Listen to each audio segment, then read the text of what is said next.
தூத்துக்குடியில் நேற்று முன்தினம் பெய்த மழையில் சுமார் 10,000 ஏக்கர் உப்பளங்கள் நீரில் மூழ்கியுள்ளன. விவரங்களோடு இணைகிறார் செய்தியாளர் முரளி கணேஷ், விவரம் என்ன?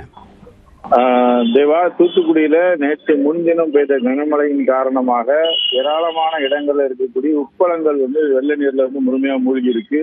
குறிப்பிட்டு நாம சொல்லணும்னு சொல்லி பார்த்தோம்னா, வீரநாயக்கன் தட்டு, முடுக்குக்காடு, முள்ளக்காடு, முத்தியாபுரம் உள்ளிட்ட பகுதிகளில் இந்த வெள்ள நீரானது உப்பளங்கள்ல தேங்கி குளம் போல் காட்சியளிக்கிறது.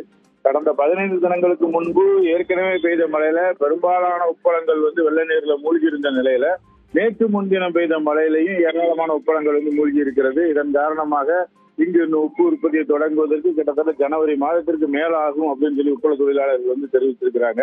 அதாவது இந்தியாவிலே குஜராத்துக்கு அடுத்தபடியாக தூத்துக்குடி மாவட்டத்துல தான் அதிக அளவு உப்பு உற்பத்தி என்பது நடக்கிறது. ஆண்டுக்கு கிட்டத்தட்ட, அதாவது தூத்துக்குடி மாவட்டத்துல 22,000 ஏக்கர் பரப்பளவுல உப்பு உற்பத்தி செய்யப்படுது.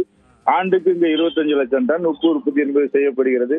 கடந்த ஆண்டும் சீரான இடைவெளியில மழை பெய்யாததன் காரணமாக உப்பு உற்பத்தி போதுமான அளவு கிடைக்காத செய்ய முடியாம குஜராத்ல இருந்து இறக்கக்கூடிய நிலைமை என்பது ஏற்பட்டது.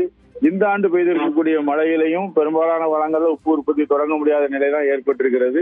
இதனால இந்த ஆண்டு உப்பினுடைய தேவை அதிகரிக்கிறது. உப்பினுடைய தேவை பூர்த்தி செய்ய முடியாத நிலைதான் ஏற்பட்டிருக்கிறது.